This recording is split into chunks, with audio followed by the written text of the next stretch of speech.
1. So let me know. All All right. right. So it is April 23rd. I'm talking to one of the first people who actually reached out to me. If you guys haven't realized right now, I put on all my social media channels. Hey, I'm looking for people. If your business has been affected by the coronavirus, hit me up. And one person in particular, she is a Georgia State alum as well. And I'm happy to have her on, Miss Davonne Reeves. We're going to talk about how she got into the business, what business that she's in, and also what's going on with the virus affecting her business right now. So I'll let her introduce more about who she is and what she does.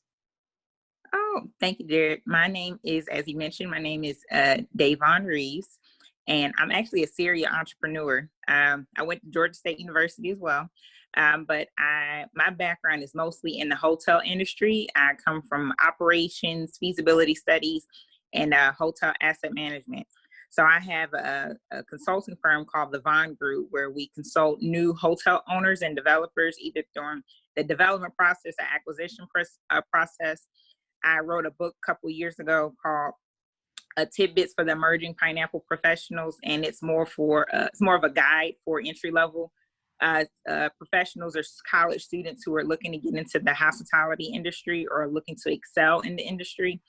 And then most recently, I actually started a commercial real estate investment fund called Epiq Collective with the fellow Georgia State alum, Jessica Myers. So I have about 3 businesses going on. And as you can see, the common denominator, they're all a part of the hotel space. All right. And so for people who don't know, how'd you get involved in hotels in the first place? I got my start working at the Hyatt Atlanta while I was a student at Georgia State University. And from that moment, I loved how it worked. I met a lot of mentors, met a lot of friends, and I just fell in love with the hotel industry. And probably after about 6.5 years, I wanted to do more, and I wanted to get more into on the transactional side or hotel ownership side. Okay. And what does that mean on the transactional side? Transactional side means anything outside of operations, anything dealing with hotel ownership, meaning, selling a hotel, buying a hotel, asset management, brokerage. That's what we call more of the transactional side of hotels. Okay. And then how long have you been working for yourself now? I've been working for myself for about 2 years. Okay. And so on the hotel side of you, what's the difference between working for yourself in the hotel space versus working for a Fortune 1000 company? The difference between working for myself is that I'm everything, meaning that I am business development, I am sales and marketing, I am finance, I am HR, I am PR. So that's the difference. When you're working with a larger company, they have different departments, meaning they have a business development, meaning that they're looking to bring in more business. They have sales and marketing, PR. They have a finance division, accounting division. They have an operations division. They have so many divisions within a company to work together to become so powerful and to increase sales and bring business in. Okay, and so on that side now, what is right now? We see a lot of stuff going on in the world related to the coronavirus, and how has that affected your business? Actually, my business personally, it hasn't affected too much. Personally, I've been receiving a lot of requests. People are trying to start funds. They're trying to start real estate funds, particularly in the hotel industry. I have a passion for increasing hotel ownership in the minority or Black community. Currently, less than 2% of the hotels in the United States are owned by Black people. And so I've been actually getting a lot of requests for people, they need help with starting funds or they need assistance with acquiring hotels. But as a hotel industry as a whole, I can't say that. Unfortunately, the COVID-19 has definitely impacted negatively the hotel industry or the lodging industry, actually the hospitality industry as a whole. Just to kind of give you an idea, occupancy, throughout the United States, they're bringing in, less than 1 million room nights a night, which is extremely low for the industry.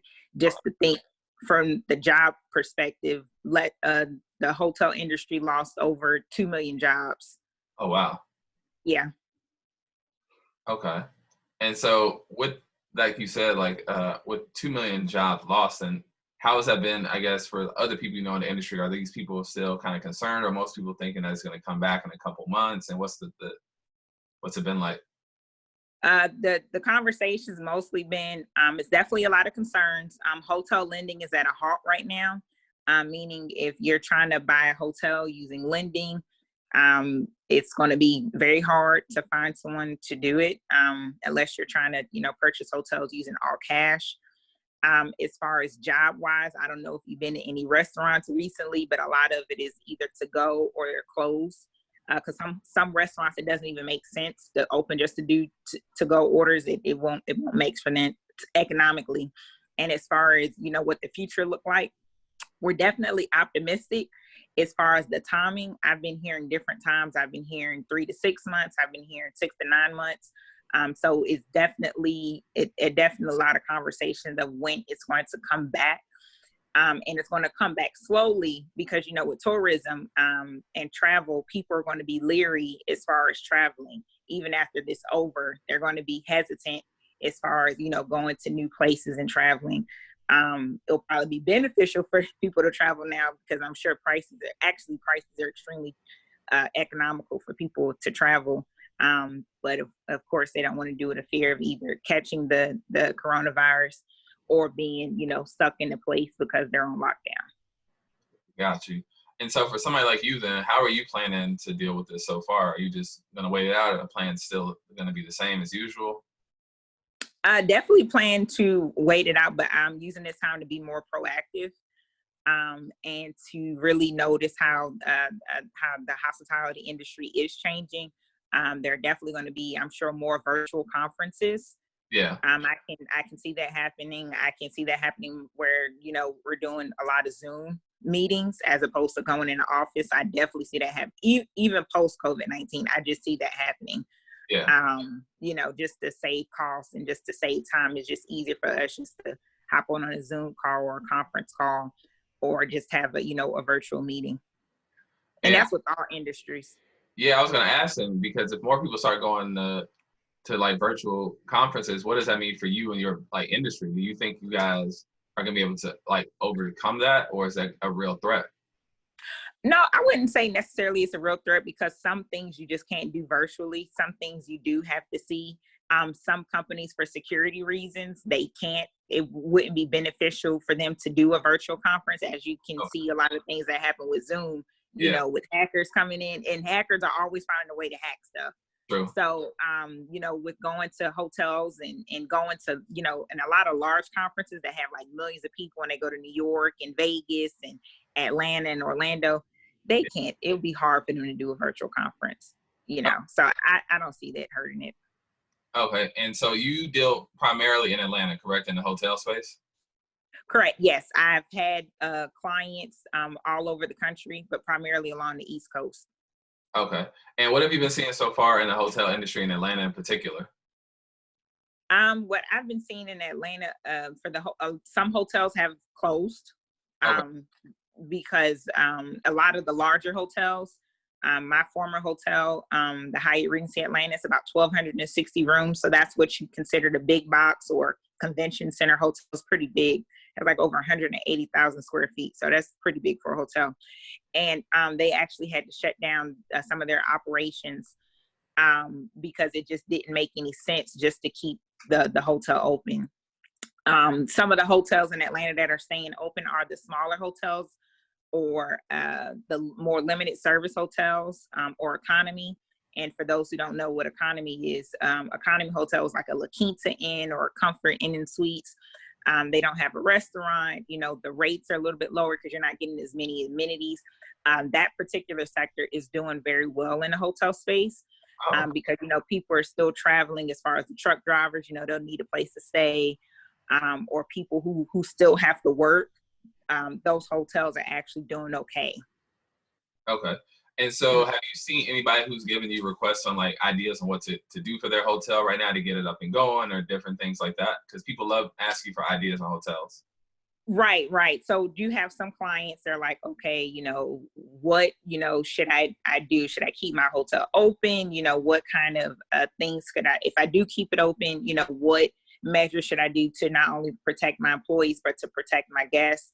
A lot of hotels, and what I recommended, to put some type of like a glass shield or glass barrier at the front desk. Mm-hmm. So that way you're not only protecting the employee, but you're protecting the guests when they check in and then have that interaction. Because in hotels, it is a lot of interaction, but I'm starting to see more and more preventative ways to kind of, using like hospital grade sanitation. Can you see me? Yeah, I got you. Okay, sorry, I had a call, I had to decline it, but but I'm just seeing a lot of sanitation, hospital grade sanitation devices to really thoroughly clean the room. So I've been making recommendations to look into that. But it just has to make sense economically. And so also just, condensing the staff, meaning, with smaller hotels, having the front desk agents do a little bit more, meaning, cross jobs, meaning, maybe they have to step in and help out with the breakfast side, or they have to kind of step in and help with housekeeping a little bit, which stuff I had to do, when I got my startup in the industry, when there was a shortage of work. But there's just recommendations, because we do want to make sure that, employees, they're safe, and, they're, safe from the COVID-19, but also we want to make sure that they have a job. Right. There are a lot of programs for the hotels to take advantage of, to even participate in government programs. When I mean government programs, a lot of the government or different factors in the government, they're using hotels as hospital rooms, or to kind of keep some of the patients. So it's a win-win, because, a lot of the hospitals are just overbooked. They're filled to capacity, and hotels, there are no one in the rooms. And so they're using hotels to put patients in. So that actually helps the hotels, because it's bringing business and it's keeping some of their employees employed. Okay, I was going to ask you that, which was just like, have people been like hospitals and things like that? But you tell me that some of them are. Is that just like a few hotels, or do you think more hotels will start trying to do this going forward? I see that depending on the type of hotel. For instance, I don't see, like, I know the Four Seasons in New York. They've opened their hotel. If it makes sense. Like, for instance, if it makes sense, like suite hotels, I can see that happening, because the rooms are large and they probably can accommodate more. But it's also a long list for it too. It's an application process. So hotel owners and management companies, there are signing up to be a part of that. But it's only really good for the hotels who are near hospitals, because, if the hotel is, too far from the hospital, then it wouldn't make sense for them, for the hotel or the hospital. Got you. Okay, and so one question you may not be able to answer, but it's in this vein, which is, has anybody, or to your best knowledge, anybody requested a hotel or even a motel to be used for homeless residents, or no? Yeah, has that come around, to the best of your knowledge? That's actually came around prior to COVID-19. Okay. I have seen in different cities where the government or localities, like local government, they have reached out to certain hotels and say, hey, the homeless people, or panhandlers, some city call them panhandlers, they need a place to stay. Is it possible if we pay for some of your unused rooms for some of the homeless people to stay there? So that has happened. Okay, then that's cool. And I'm gonna ask you, to the best of your knowledge, have you seen that in Atlanta at all, or no? I haven't seen that in Atlanta. I am starting to see some hotels. I can't think of the hotel specifically that have opened some of their rooms to hospitals. But I can see that happening, because Georgia State purchased a couple hotels maybe a couple of years ago to put some of the existing dorms there. So as you can see, it definitely could happen. Okay, and so now I want to ask, in the case of like where you are in the hospitality space, maybe you're not able to answer this, but I know that you guys are rumored to be working on a project soon, or that was supposed to happen over near Castleberry. Is that still happening, or no? Oh, you mean my company? Yes. Oh, yes, that is still happening. It is being put on hold right now.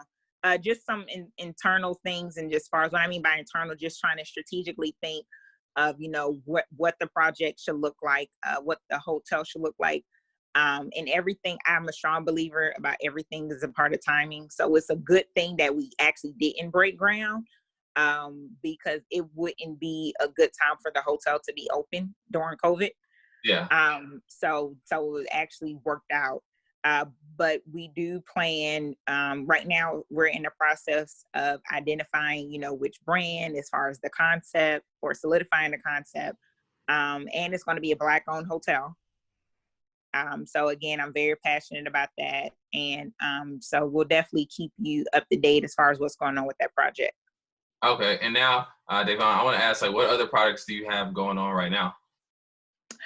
Currently, what I have going on right now, the project that we just talked about, Castleberry Hill.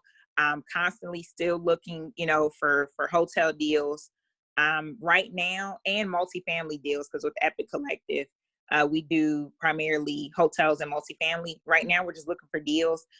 We haven't been able to find really good deals because, to me, their pricing is just a little bit too high. So we're just waiting right now just to see what the market will look like and what the market is going to do. But we're actively looking for deals. We do have a development project in Augusta, Georgia. It's a mixed use development project. It's actually near downtown Augusta. And so that's probably one of the biggest projects that we're working on right now. So it's going to be about a 13 unit. It's going to have office space, retail space, and it's right next to the medical center in Augusta. It's also next to the University District in Augusta. It's in the historical African American district called the Laney Walker District. So that's what we're working on right now. Okay, cool. And lastly, is there anything else how people can get in contact with you or Epiq Collective that you want people to know about? Sure, yeah. Reach out to me on LinkedIn, Davonne Reeves. Reach out to us on Epiq Collective. We're on Instagram, EPIQ COLLECTIVE on Instagram, and we'd love to connect with you all. All right. Thank you, Davonne. And thank you guys for tuning in today. Going to be talking to a lot of people like Davonne, people who are just doing different things in Atlanta and how the virus interacts with their business. Davonne is really, really smart, really intelligent. If you want to know anything about the hotel space or the hospitality space, I really suggest you guys hit her up.